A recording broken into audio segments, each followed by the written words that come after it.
right, and we're back here with Don Brzezinski, Director of Cross-Life Counseling here in Vero Beach. Again, you can go to the website, which is cross-life.org, and they could email you where, Don? At don@cross-life.org. Okay, yes, and you can contact them about anything. If you just want to talk or if you have questions that maybe you want us to cover on the air, feel free to email those in or just give them a call and talk to them. And, this is how we get a lot of this stuff, because this is what this is. This is not a presentation. It's a conversation. And where our conversation left off is what were we talking about? We were talking about the what does covenant have to do with relationship? And right before we went to the break, that's right where we left off. Right, and we were talking about the consequences of our choice, because in a covenant relationship, the new covenant relationship, although it's one-sided, that is, that the triune God has made this covenant within themselves in our behalf, yet we have a dependent choice. In other words, we can either choose to be receptive to this gracious, loving gift of a covenant union that God has provided for us, or we can choose to renounce it or to reject it. And so, religion, which is not Christianity, religion always tries to turn covenant into contract. Right, and that's kind of what we talked about. You jumping into that performance-based and, like I said, taking the promises, I would say, of the Bible and turning them into something that you have to do. Right, correct? And contract would nullify God's relational design. And as we've been talking, what is God's relational design? It's to have an intimacy with God dependent on our faith receptivity to God. So understanding the covenant union that God has already provided, it's done, it's finished, based on what Christ accomplished at the cross. The privilege for us is to participate in what God has lovingly provided for us. But religion has a false view of relationship, which always starts with performance. Religion is works-oriented. People all the time, well, tell me what I need to do. Tell me what I need to do. Right. Which is the character expression of the evil one, because that's what they're deriving it from. It's not man on his own doing his own thing. Man is never, ever an independent self. So performance-based, quote-unquote, relationship is based on a kind of a bargaining with God. Right. What would bargaining with God look like in a kind of a Christian context? Well, when we're going to make promises to God. Right. We're going to make like promises. I've actually heard this one, like if I don't read my Bible every day, then God's not going to bless my business. I've heard some people say with promises God. Yeah, right. Yeah, it's like a total like God's an ATM. Yeah, that's kind of I've heard that one several times. I kind of always laugh at that one too. Well, legalism, right, which attempts the so-called principle approach to relationship, is that kind of a bargaining. In other words, so many Christians have this religious mindset that if they don't do the right things, then they're not going to be able to either have relationship, and they're certainly not going to be able to maintain relationship. Right. So the whole burden of relationship is upon the well-meaning Christian who doesn't understand the new covenant relationship that God has already provided for us. Right. And then, but again, that's where people come up. They're like, okay, what do you say? There was over 1,200 imperatives. Yes. And, but again, people just focus on the imperative instead of the indicative, which is, religion, it's all Christ-led. Yeah, religion, as we just said a moment ago, that's a great example of it, Derek. Religion always focuses on the contractual details of something rather than the relational intimacy of something. Right. See, if we don't understand what God has done in the person of Jesus Christ, really the triune God did what he did in behalf of man. It was revealed and illustrated in the person of Jesus Christ at the cross, and then at Pentecost, it became an internal, living, indwelling reality in the believer. If we don't understand that, then we're always trying to connect the dots. We're always trying to produce what's already been accomplished. And religion comes right there. Satan comes right there offering his little trinkets to try to get us sidetracked from the intimate union relationship that God has already provided, and all we need to do is be receptive to it. Right. But, one thing is though, like a few discussions ago, we had brought up, because someone had asked me the question, I'd heard it, and I'm pretty sure they just probably came in probably halfway through it, because we were talking about discipline when it came to our faith receptivity, for looking for the tangibility of our faith and things like that, is like, but that was more towards like any athlete or exercising your faith, like if you practice your sport, you're doing that, not legalist, because you're just doing it to get further relationship, to get better, to get deeper, right? I think we kind of used it there. I don't know, maybe you can clear it up, because I've had at least two people that I know of that, got a little confused with that term. Well, they need to go back and listen to the entirety of the show. Well, that's what I told them, because isn't that like a lot of the trouble with the Bible? People take stuff out of context. Yeah, they listen to 10 seconds of an interview and then come away with questions. Yeah, welcome to the media world. Yeah, that's all they do.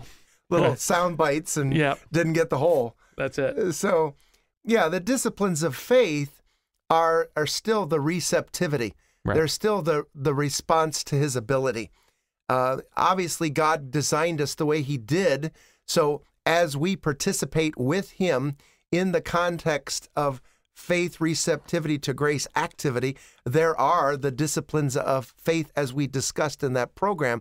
Right. But that's not something that produces. It's something that we engage in with him.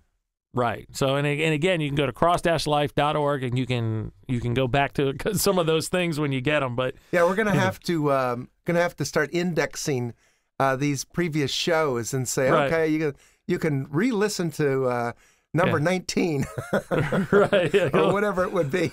Because you have that in there. But again, I think that is a really big thing. People taking those, like we said, the imperatives, and turning that into a checklist. Yes. I mean, that's really what it comes down to. And you would say that's taking it from covenant to contract. Right. And religion always tries to turn it from what God has done to what man has to do. You see, that's the difference between Christianity, which is an accomplished reality in the person of Jesus Christ, rather than putting the focus on what man must do. Right. Now, also, you had mentioned earlier about the old covenant thing, which was between God and Israel, and now the new covenant. But do you think some people get a little confused by reading the Old Testament and seeing it very like, that was pretty specific. You need to sacrifice. You need to do. And so then when they start reading some of they just think it's consistent through, right? Like, okay, they had to do they actually had to do rituals, and sorry, I had a little technical difficulty. All of a sudden, my mic spiked there. Holy cow! I about jumped out of my chair. That'd have been a great YouTube moment, by the way. But anyway, people see like them having to actually go through rituals and implements and sacrifice and all these things. They had all the rules of that. The tent had to be exactly this and that. But that's not what, the whole New Testament. It wasn't really even intended to kind of degenerate into what Israel made it, because all of those typologies and all of that needing to be obedient to the commandments was pointing to the Messiah, pointing to the Lamb of God, which would take away the sins of the world. So every sacrifice was intended to be a picture of the Messiah who was yet to come, the Lamb who was slain before the foundation of the world. Unfortunately, they got all mucked up into the details and religiously perceived that if they did these things, that in their doing, then they had relationship with God. So that wasn't the original intent at all. Right. And the reality is that covenant, they couldn't keep it.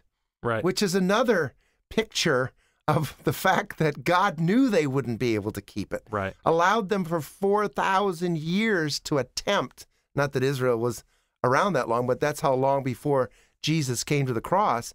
And so God was the only one that could keep the covenant. So he had to make it within himself and do it in behalf of man, so that the relationship that he had designed man to have, i.e., which Adam lost and passed on a dysfunctional relationship to the human race, that God-given intent might be restored in the person of Jesus Christ as he comes to indwell in us by the power of the Holy Spirit himself, or the Spirit of Christ. Right. And then so when it gets twisted into performance-based and due to be, that's part of the original lie. That's the character of Satan right there. Correct? It is, absolutely. So, this legalism never is Christian. It's always a distortion, a distraction that the enemy would use. And, no matter what it sounds like or looks like, no matter what the intent, attempting to keep commandments, principles in and of themselves is not Christian. So, all right, we're going to leave off with that, take a quick break, and we come back. We're going to talk about how performance-based relationships have never worked, and we're going to find out more about God's covenant relationship here with Don Brzezinski at CrossLife Counseling. Give me rules, I will break them. Show me lines, I will cross them. I need more than a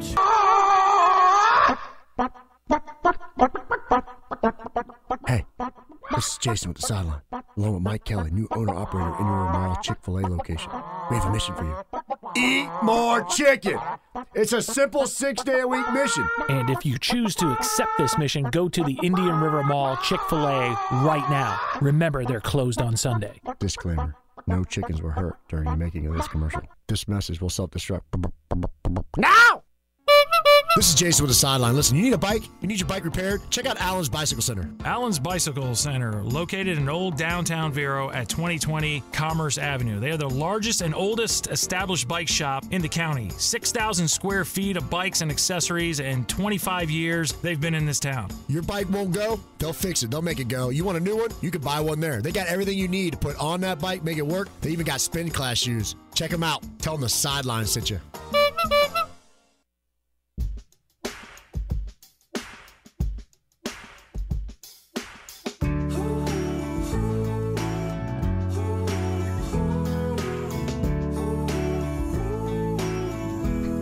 All right, and we're back, and like I said, we're going to pick right back up here. We're with Don Brzezinski, director of cross-life.org. It's CrossLife Counseling here in Vero Beach. I just mixed up two things, but that's okay. I've said it about 1 million times. Everybody already knows, and if you didn't, go back and listen again. I want to get right into it. The performance-based relationships have never worked, and so we need to know more about God's covenant relationship, because we've talked a lot about how why performance-based doesn't work.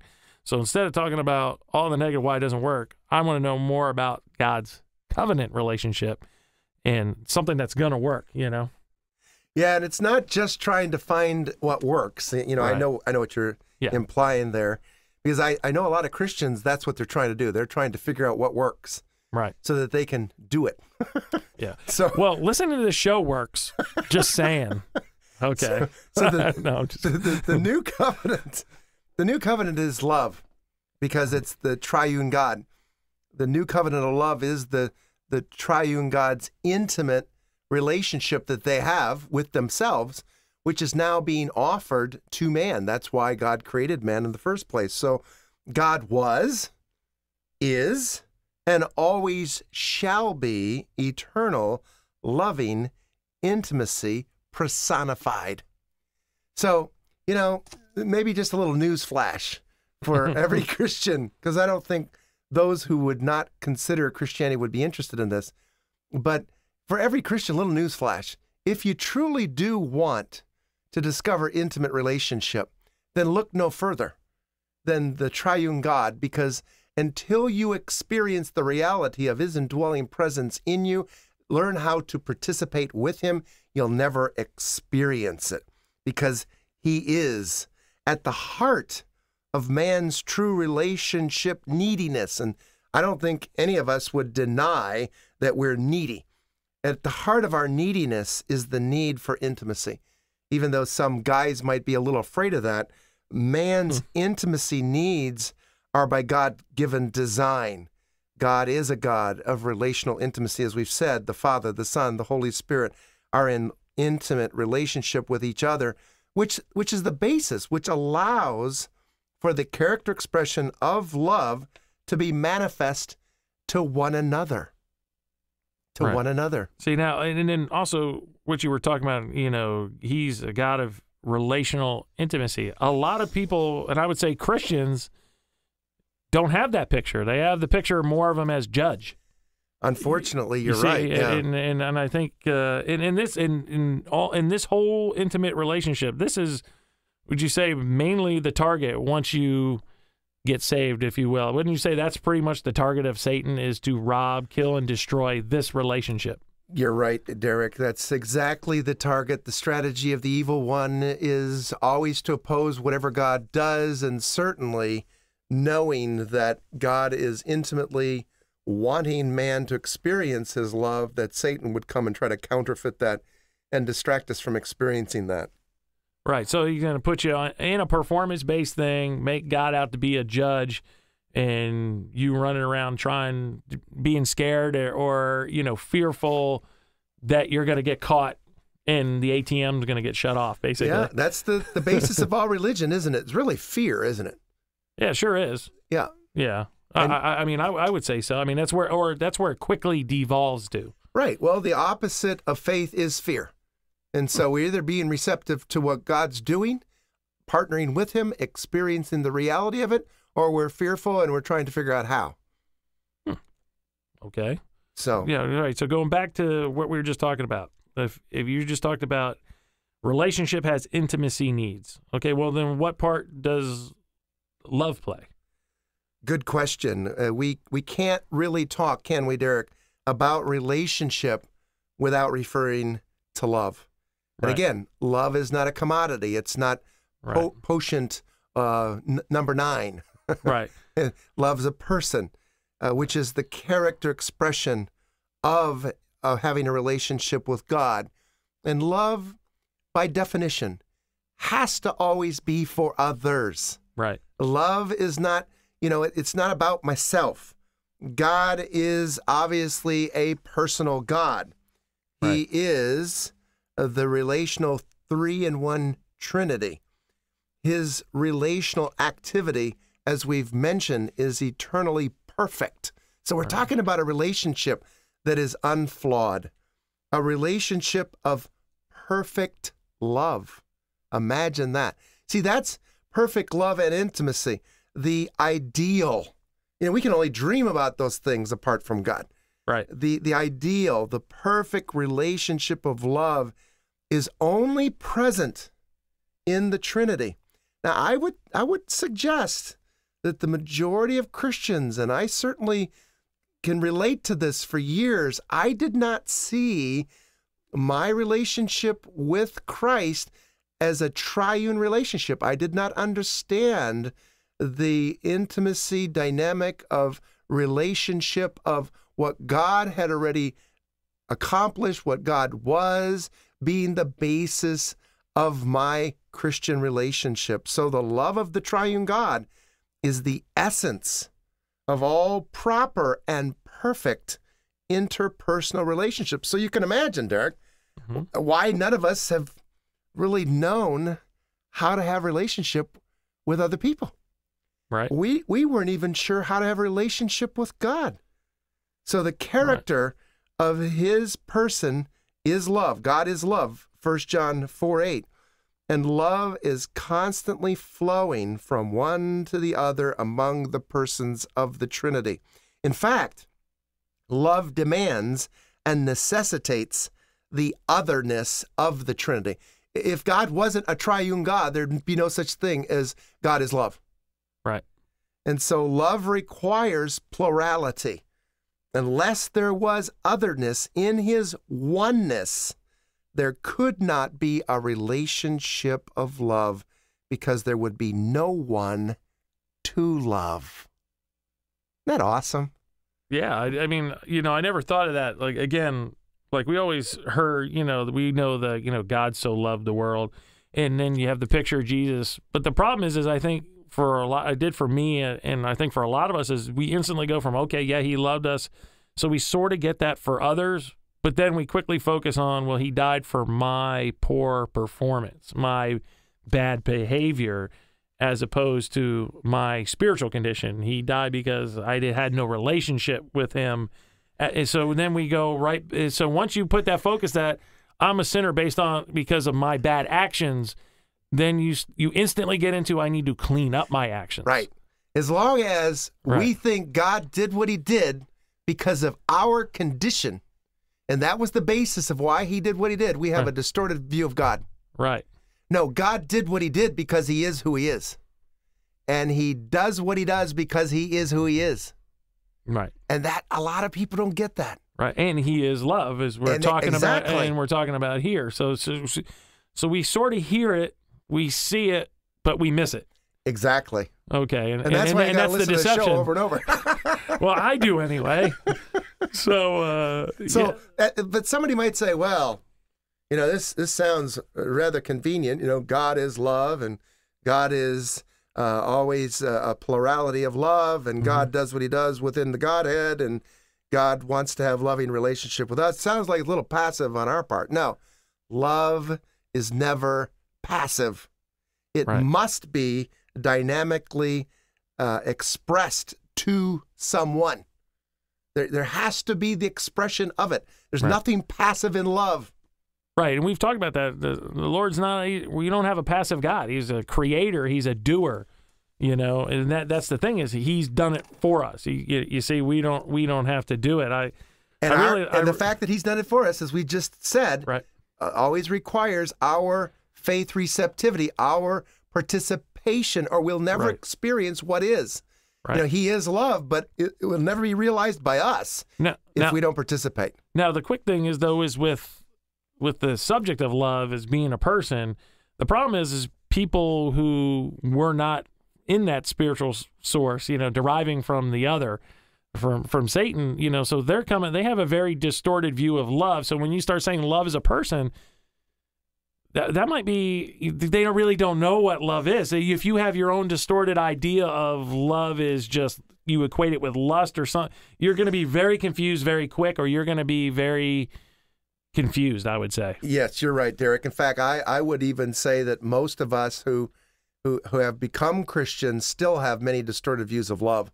We have our concepts of what it is. Where this is seen most effectively is, I do a lot of counseling, and I do marriage counseling, and I often see couples coming and struggling. And now they don't feel like they're in love anymore. And they may even be questioning that they, ever were in love. And on the one hand, I would agree.